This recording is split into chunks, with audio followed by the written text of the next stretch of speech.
You're listening to the Millennial's Choice Show, Canada's most trusted podcast on all things real estate, finance, and entrepreneurship. Here's your host, Matthew Ablakan.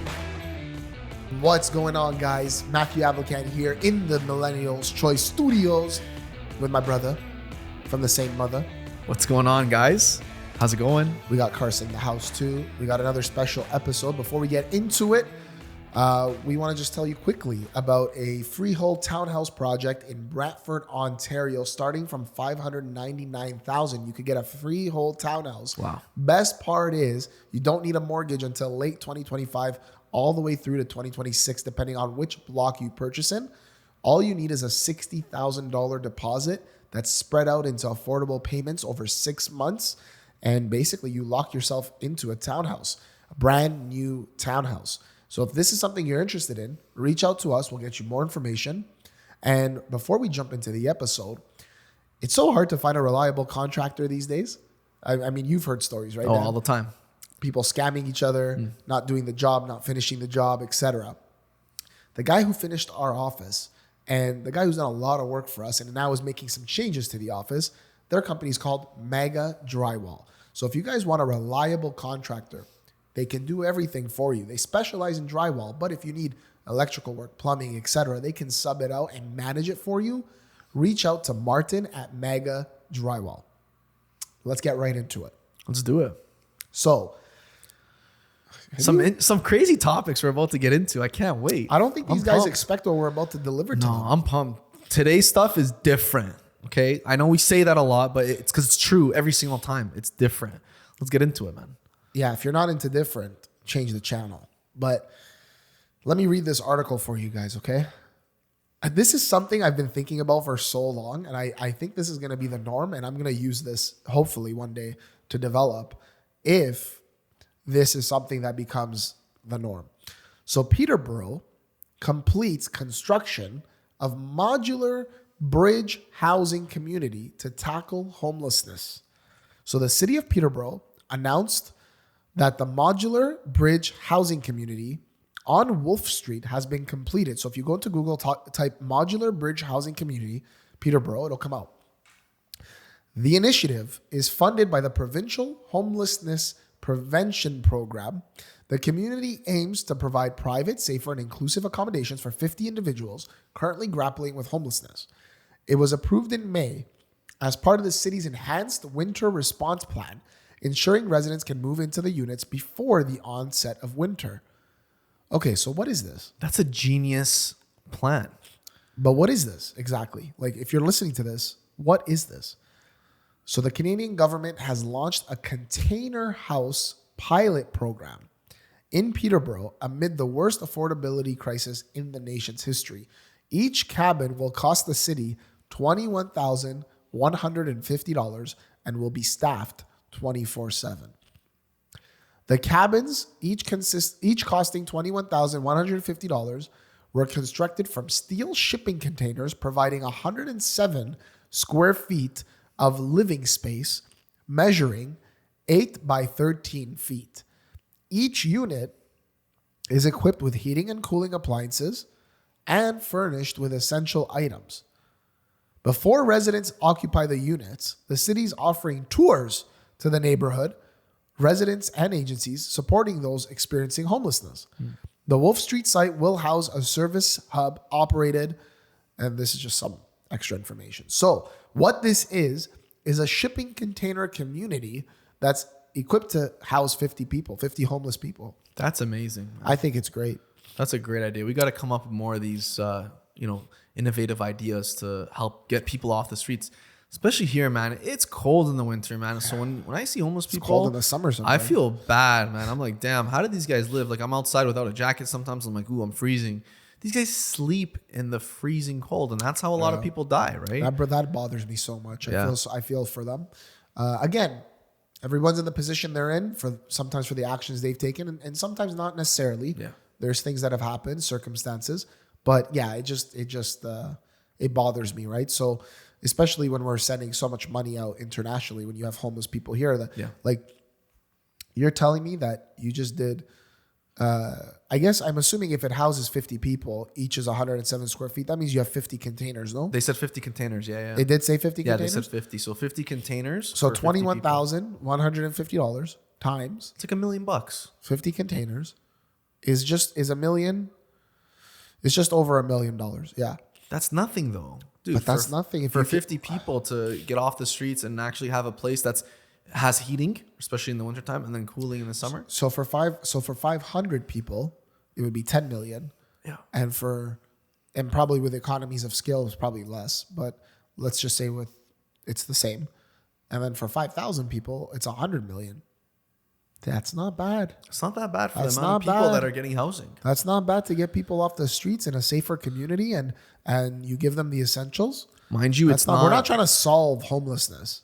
No, but like at the end of the day, like it's a really good solution because it's a good solution for homelessness because, mind you, the containers are only 13 by 8. That's very tiny for anyone, 107 square feet. That's really small, but it doesn't need to be something massive. Those people, I think, will appreciate it considering the street or that. Damn, the smallest studio that I saw that was for sale for like 600,000, 500,000 was 290 square feet. 290? Dude, that's tiny. So the people buying those studios in Toronto, in the prime of the market, like, that's I don't know. disgusting. That's disgusting to me. I'm saying to spend, let's say $500,000 Like or basically more. 3 of these containers that would cost $63,000. Yeah. 65,000 is a studio in some parts of the city. How crazy is that? That doesn't even make sense to me. But do you think they'd bring this, once the pilot launches and all goes well, hopefully, do you think, because the only difference is these units, or one of the biggest differences, they don't have plumbing. So they're making a separate container that has plumbing, like facilities, washroom facilities. So that's kind of different, obviously. But at the same time, like I think it's a good solution regardless compared to the opposite of them being on the street. So I think in the future, you're going to see more apartment buildings and you're going to see more rentals and stuff that come up that actually have shared spaces. I don't think you're going to see every apartment have its own bathroom or its own laundry, just like laundry never used to be in a person's unit. It was a shared common area. You think it's going to come back just for affordability? I think greed. Greed is going to be a big part of it. Oh, okay, God. Not to just make things more affordable. I think it's going to be greed. Hey, if you want things more affordable, Pay more. You pay more to have your own laundry in your unit, to have your own, you want to bring costs down? Okay, well, we can't run the plumbing throughout 15, 20 stories for everyone to have laundry in their unit and buy appliances for everyone and do all that and fix the appliances and maintenance. So you think it's going to go down the other way? 100%. I think it would. And I think there wouldn't be necessarily an issue with that. I think if you want to provide a more affordable solution on the rental side of things, maybe, or even on the condo side of things, why do people have to have their own laundry? It's nice. Yeah. It's something we're accustomed to. But if that's one way to make things more affordable, pick your poison. Kind of makes sense. Yeah. Like, I don't know. Personally, I'm thinking about it. I'd rather own my condo if I'm planning to live there for the foreseeable, own it and maybe not have the laundry access as opposed to just maybe renting something that has a laundry access. That way you're building equity in the market, right? And you could eventually later, plan to upsize. That kind of makes sense. But even with regards to like washrooms. Yeah. I feel like that's weird. I would never do that. Well, as crazy as it sounds though, like it happens with student rentals. It happens with like certain other types of rentals where people share in the bathroom and stuff. So we're not talking about have it sleazy, it's disgusting, have people cleaning and working and stuff. But I'm just saying that it does exist. And if this is a place where they would go and share that, as long as it's managed properly, which I mean, it only took $1 million just for the shipping containers, obviously, to build and deal with. Each cabin will cost the city $21,150, will be staffed 24/7. I mean, you put a little more money into that. Obviously, you could have a really nice shared space for sure for those other facilities. I don't know, dude. I mean, when I said earlier, when I opened the episode and I said something I'm thinking about, what I'm saying is that if I bought a little piece of land that's suitable for like one house, why can't I build a shipping container house? Like imagine multiple shipping container houses. I've seen 2-story ones. Yeah. I've seen where they stack them. I've seen why can't you do that? Why can't you have, let's say for me, if I want to build something, there's vacant land, it's doing nothing. Why spend $1 million something just to build it, just to go through the process Why can't I do a shipping container house, which could have its own plumbing, which could have all that stuff? We could do all that. In America, they have boxable. We don't have that here yet. As Canadians, I think you could invest in the company, but we don't have access to it yet. It's the house that I think Elon Musk lives in. Yeah, I've seen those. The one where they just they unfold. They're already pre-built In the factory. Yeah. Yeah, they assemble everything, and they're like container houses. Yeah. Do you think these can potentially, after the pilot in Peterborough, do you think they can make their way to Toronto? Like, obviously, land in Toronto is like very scarce. Well, Peterborough is like right there, though. It is. Yeah, but do you think it could make its way to Toronto? Because obviously, there's a lot of homelessness there. What do you think? I don't know. You think it's a viable solution? I think it could go anywhere. I think it could go anywhere. Why can't it go anywhere? Just because obviously right now, like in Toronto, if you're looking for land, people will pay an arm and a leg for that land, right? It's very scarce in the city.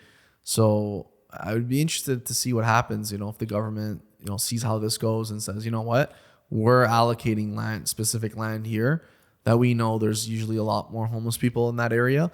And as a result, we're going to build these container units to kind of help these people, right?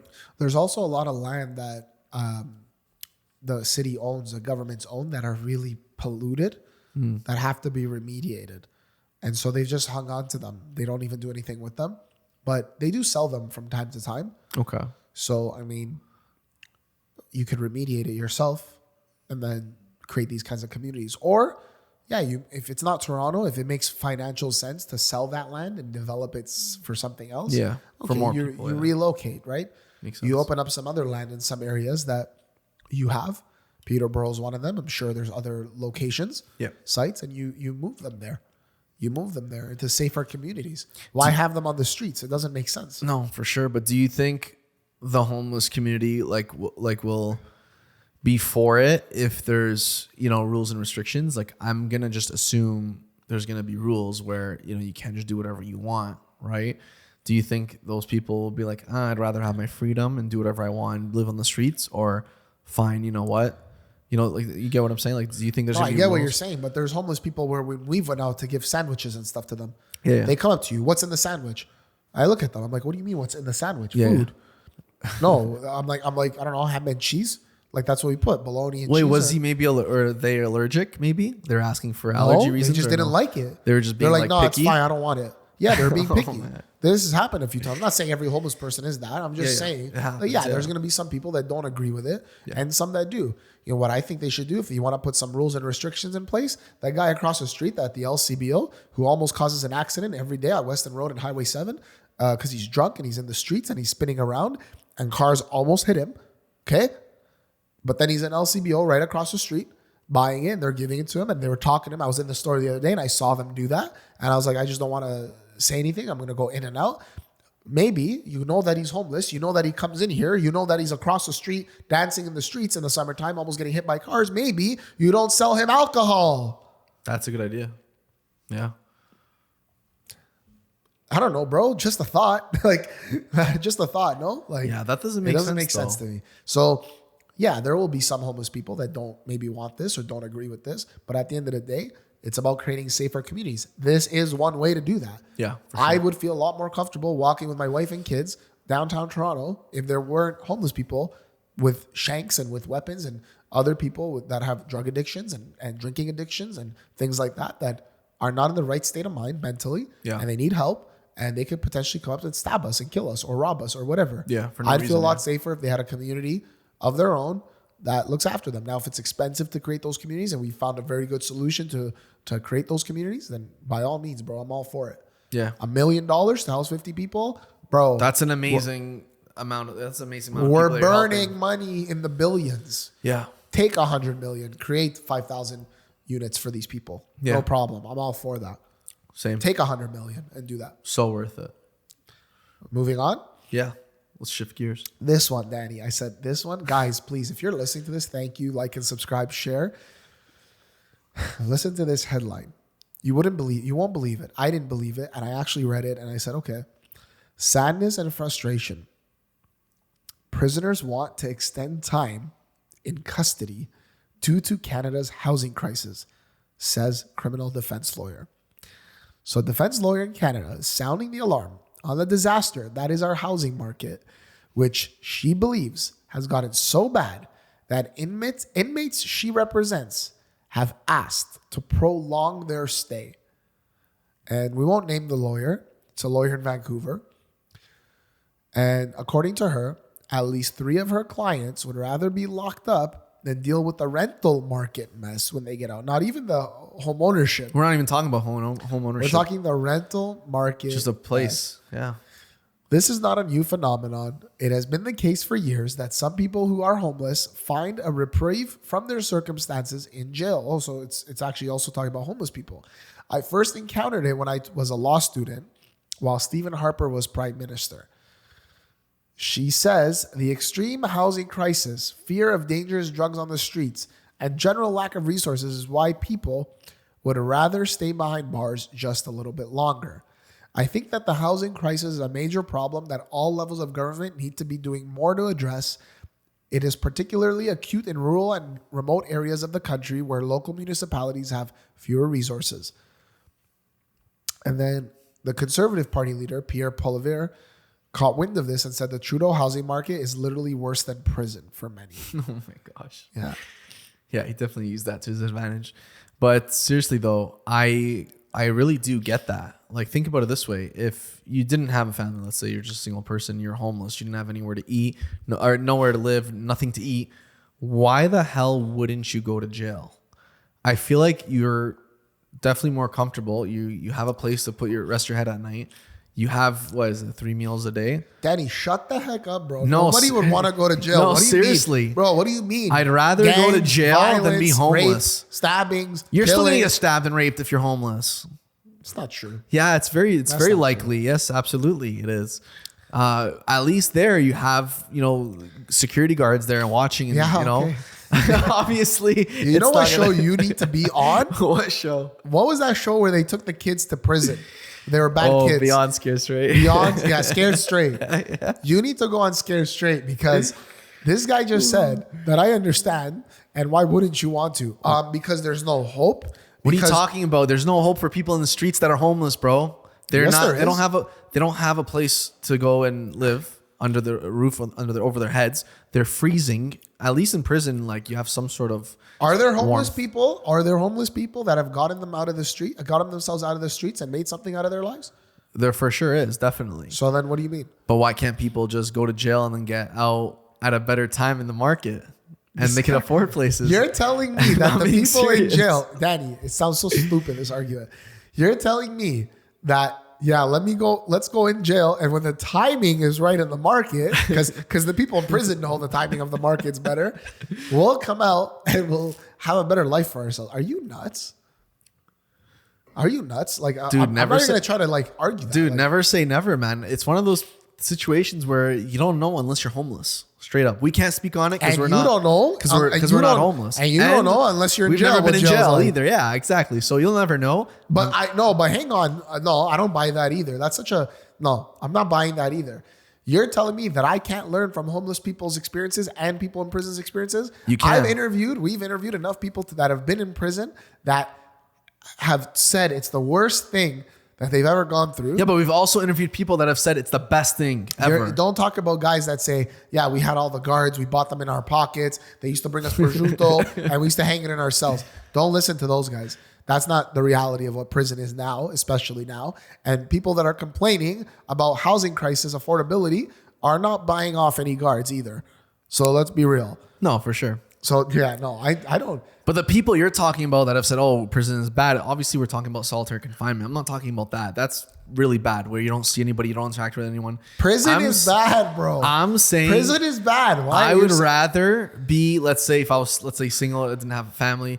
Let's say, for example, if I was starving every single day on the streets, freezing my ass off, you bet I would go and try to maybe steal food or things like that. And if I ever got caught and went to jail, I would say it's worth it because now you have 3 square meals and a roof over your head.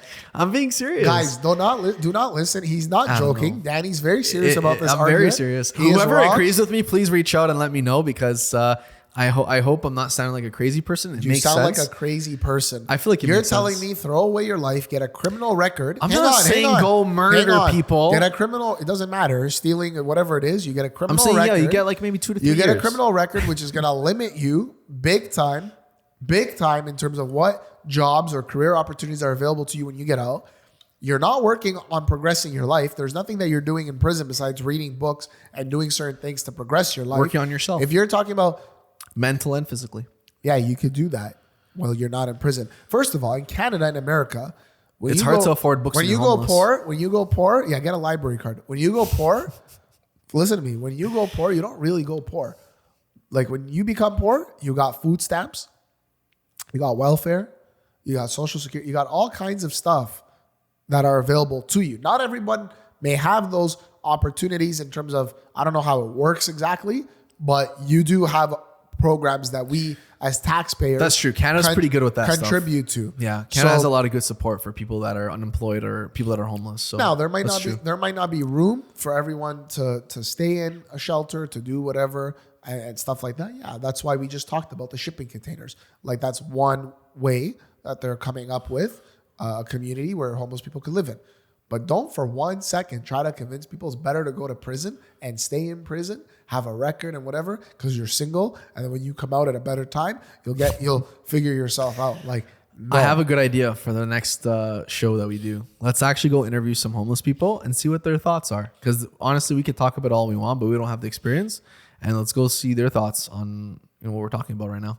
You're going to do that. You'll set that up, not me, because I already know what their thoughts are. And then you'll also set up, because our audience deserves it, interviews with prisoners that you're going to talk to and say, would you rather be out and not be able to afford rent, or would you rather stay inside here? I'll leave that half to you. No. You set it up, because I know it sounds ridiculous. You set both of them up. I'll be there. Moving on. You ever hear about co-mortgages?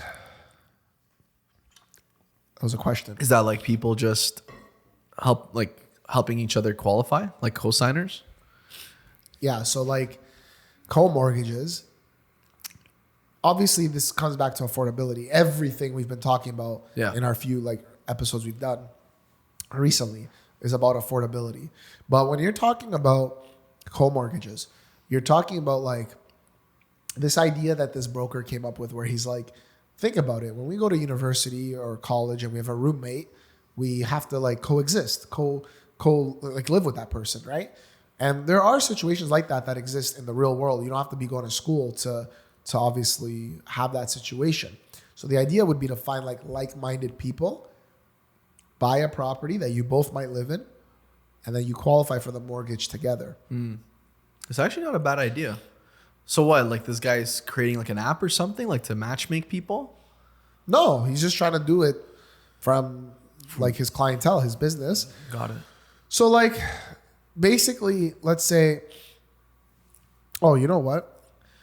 He's trying to make it into something bigger. It's called Super Mortgage Mingle. See? It sounded like he was trying to matchmake people. Kind of like, Christian Mingle, like the app. So it says he compares it to an investment forum and expects 30 to 40 people. Oh, he's talking about an event. Never mind. And then he says, basically, a lot of these people would automatically, let's say they had 30 people at an event, they would be pre-approved for about $300K from their banks, which is not enough to buy a house. Yeah. Makes sense. But jointly, they can build a relationship and down the road afford to buy something together. And at the end of the day, if they're 50-50 partners, this is from the broker. At the end of the day, if they're 50-50 partners and they have to sell the property while they each get 50% of the tax-free dollars that we get when we sell our principal residence, this is good for principal residence people because they get tax-free dollars. So the idea is that, that they buy it together. They buy it together and then they live together. And then when they want to sell, they each own 50-50. They were able to afford something. They sell it. They make money on it. That's the idea. It's actually not a bad idea because it gives both people an opportunity to get into the market through a different way. Risky, very, very risky though, in my opinion, because you never know who the hell you're meeting, and moving in with, I should say, and, co-borrowing or co-owning with, because it could be someone that is just crazy. and you just wouldn't be able to live with them on a day-to-day, right, in terms of lifestyle. But I guess it kind of makes sense that you wouldn't do it with a complete stranger. You'd want to get to know people first and then kind of pick and choose. Yeah, well, it says down the road. So Yeah. obviously they develop a relationship. But I can tell you right now from our experiences, people that know each other, that are friends for 20 years, they get into business together. They have a hard time dealing with the transaction. How many stories do we know? Lots. Brothers, friends, sister, whatever. Yeah. It divides them. I could only imagine strangers. Strangers, yeah. what it Or would you do. never know. Strangers, it might work the opposite. You might think it might divide them, but because they don't have that prior relationship or know each other that well, it might be an opportunity. I don't know. You still have to know each other fairly well to commit to this sort of thing. I guess. I don't know about that. Did you hear about what's happening? It's kind of similar to this. There's people in Toronto that are offering half their bed for rent. I saw that. Did you see that? I saw that. Come on, bro. That's hilarious. Like, Half your bed. how do you for do rent. that? Like, it doesn't make sense to me. Bro, I have a hard time sometimes sleeping with my wife. I'm gonna go sleep with somebody else. Yo, Sarah, if you're hearing this, kick his ass. No, but that's crazy, man. Like, I don't know if I'd be able to do that. I'm just joking. First of all, I don't know if I'd be able but to do that. I'm though. just saying that it's I don't know. Some things are just you know what, bro. One or two people said that. Did I was that, just gonna say and then it's- these it's like probably bull. little things like these little news companies come up and then they try to like promote it for clout. Because I was just gonna say There's they know no people way. are gonna go back and forth and comment. And the about one or it. two people that do that, bro, those people are crazy. Don't rent half their bed from them. Trust me, Literally. they're probably half crazy. a bed. Disgusting. Imagine you're sleeping and you look over, you wake up and they're just looking over at you. No, Yeah, dude. imagine. You're just standing That's there. creepy, man. Anyways, suspicious lease documents, guys, investors, pay attention to this. There are a lot of fraudsters out there. Let me read this to you. Verifying the identity and documents of a potential tenant, landlord, buyer, or seller is critical. Fraudsters may provide fake details that closely resemble legitimate company names, contacts, documents, and logos. A member received a rental application from a couple. MO and his wife. I guess they didn't reveal their names to us. Suspicions arose as the husband's Equifax credit report was in a format that is not in use anymore, and his employment letter and both potential renters' pay stubs all appear fake. So here's some recommended practices. Be thorough on all tenant applications. Meet the applicants in person when possible. Ask a lot of questions. Review physical copies of documents if possible. If they agree, ask them to log into one of the credit check companies in person and verify the legitimacy of the reports and score. This step has become very important because there's a lot of fraud going on with credit. Yeah. Ask for at least 3 references for work, personal, and previous landlords if possible. Carefully examine all documents and look for inconsistencies. Be cautious of anyone that will sign up for a lease without a showing first, or they seem overly anxious to sign the lease documents and move in and want you to delay their identity and document check until after the lease is signed. These are all good points. They're good points, but honestly, Matt, like nothing new for us. We do all these things for our landlords whenever we help them with a listing for lease. We verify all the information. We ask for the right documents. We call the references. We call the employers. We do all these things. So it's really not new. And, I'm honestly not surprised either that people are, leaning towards fraud or committing fraud to, try to get a roof over their heads. I'm not condoning it at all. But it is happening, and it's nothing new. People have been doing this. I've seen fraudulent documents, and right away, I could tell. I could just spot them because we've been doing this for a while now, especially with our mortgage background, right? Well, you could, but not always, though. Like when it's asking you saying, hey, why don't you log into their Equifax report if you can, or one of these credit agencies? It's a good idea. That is a good idea. That's a good idea if you can. But realistically speaking, We see this. Yeah, we do see a lot of it. Typically, you're able to tell. But not always. Not always. People are not always truthful. Yeah. So you have to be careful. you have to do everything you can, dot your I's and cross your T's. But usually, if you do all these things, there's red flags, man. There's red flags.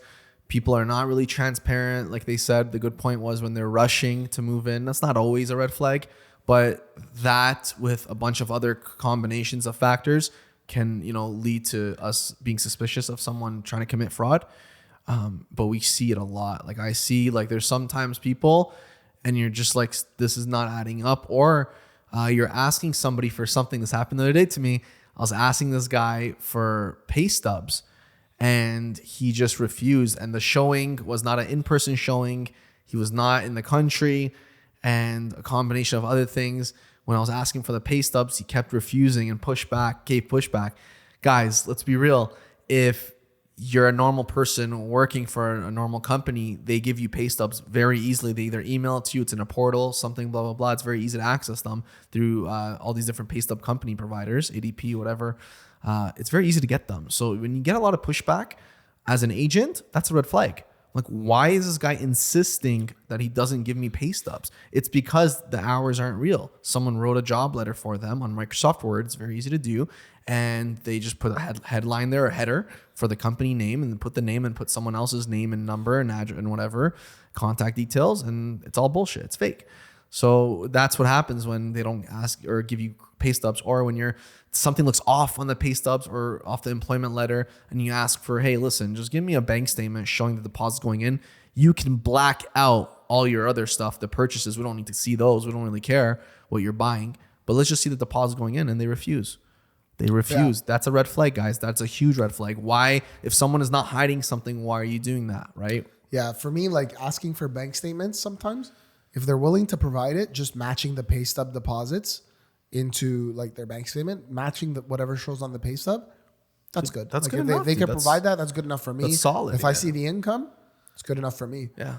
That, and obviously the bank statements need to have their names on it. Obviously, yeah. But here's the thing though, like I explain that sometimes to people and they're just like pissed. Like, why? Why does my bank statement need to do this? Blah, blah, blah. I get it. Sometimes the way you log into your bank account, whether it's from your phone or maybe through like a different channel, it doesn't show your name on it. You got to go get like a legit like bank statement that has your name, because people are not going to know it's your money. Like think about this. I tell people all the time when I get pushback, if you're the one that owned the home and I'm coming to you and I'm not giving you real proof that it's my proof of my bank account, would you really trust me? Like, I'm a stranger. I could be lying to you, right? So that's, people just don't get that part of it. They think, oh, you're asking for too much things. When landlords ask for like notice of assessment documents and like T4s and things like that, then it's like, okay, they're not qualifying for a mortgage. Like, you're really like asking for too much now. You know, that's kind of a red flag for me for landlords, where it's like you're the landlord that's crazy and like you're not going to leave these people alone. Personally, just from experience of helping sometimes people. You have to take a chance. Like, I've taken chances on people that worked out, and I've never really had a bad situation. Honestly, I'm going through a couple situations now where I hope they work out, but they're new to me, like for like a newcomer or something like that. So hopefully it all works out. But I did my best to get the due diligence done, and and the actual, sometimes they offer to pay extra month of rent just to show that, like, no, we're serious about this, we're a family, whatever.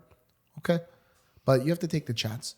Yeah, do your due diligence, and then you have to take the chance. There's always a risk. Hey, there's risks to hosting open houses. Did you hear what happened with the medication being stolen at open houses? That's insane. And what happened? Prescription medication. You assholes.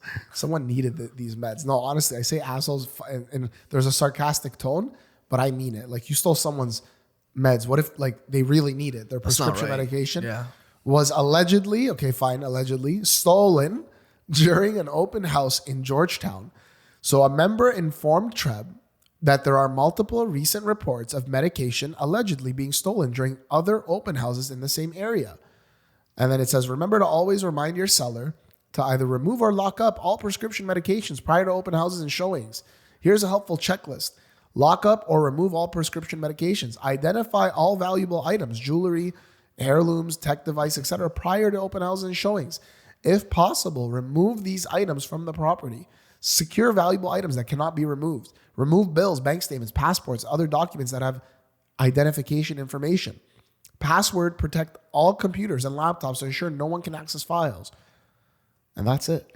Dude, you know what this reminds me of? What? Matthew Perry, Chandler, who just passed away. I never watched Friends, so I don't know. Maddie honestly got me involved. When she would watch it, I would just watch here and there. But it's because you guys didn't have friends. But no, Matthew Perry, when he was like doing drugs and stuff like that, he would go to open houses and like he would take the drugs. Who said this? No, it's real. It's proven. Who said it? I think he said it in his doc. Yeah, no, he said it. Sorry. Really? Before he passed away, he released something. I forgot. I didn't watch the whole thing. It was an interview, and he said He's like, when I was skinny on the show, I was doing pills. I was taking pills. And then when I was like fatter, I was drinking. But he said when he was like needing drugs, prescription drugs, he would go to open houses and he would take them from there. Oh my How gosh. crazy is that though? Some people do it. But apparently people do it though. It's crazy, man.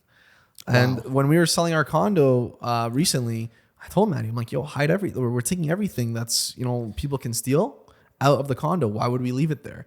Sometimes, even though you can say, well, people shouldn't be opening up cabinets and drawers, people do that regardless. You know what I mean? I had a crazy lady at one of our open houses come by, and I was like looking at, and you never know. Maybe the partner who went into the bedrooms was like stealing. I don't know, but my clients took everything out, thankfully.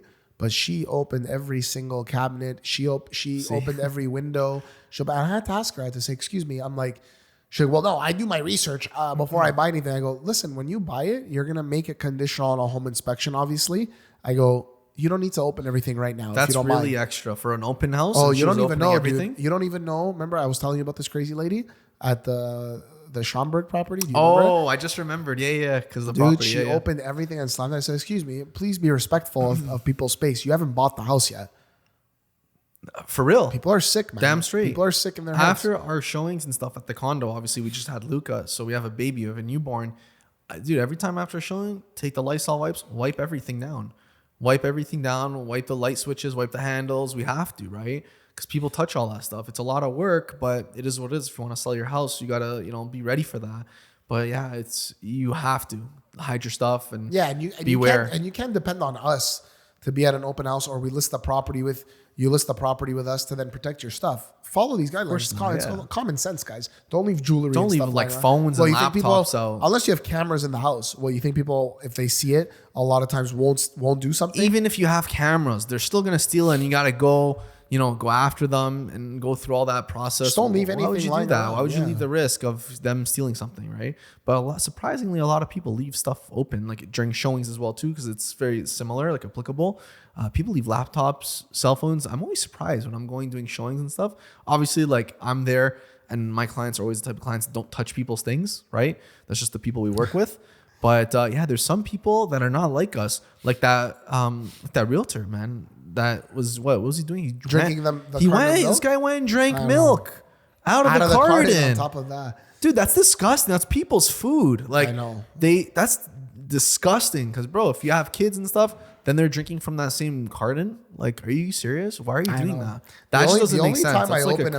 The only time I open a fridge at like a showing is if like the listing will say it's owner occupied, but it doesn't look owner occupied. So we're trying to figure out like the situation. Yeah. And then you see it's like staged or whatever. You can't tell. There's boxes, whatever. And then you open the fridge, and if the fridge is empty, chances are they don't live there. Yeah. That's the only reason why I would do it, or I've Same. done it. Well, but to drink like people I've known for years. If I'm doing something at their house and I don't have water, I'll call them and I'll say, "Can I help myself to a glass of water?" And they'll say, "Of course." Don't even ask us. Oh yeah, that's so different. But that's how I am. For this sure. guy that drank out of a carton.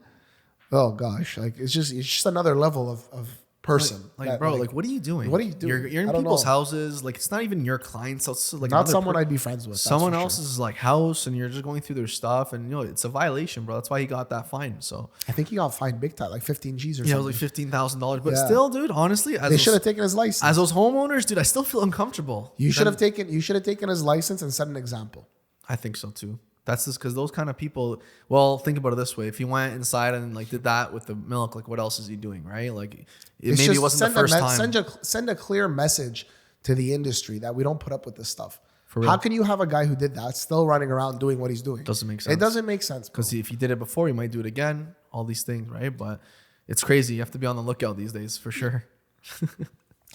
Anyways, guys, great episode. Awesome episode. Don't steal medication. Don't steal anything. Yeah, don't steal anything. But yeah, shipping containers, homeless shelters, Yeah. people wanting to stay in prison. I don't know. Crazy times we're living in. Like and subscribe. Share this with your family and friends. Till next time, We're out, guys.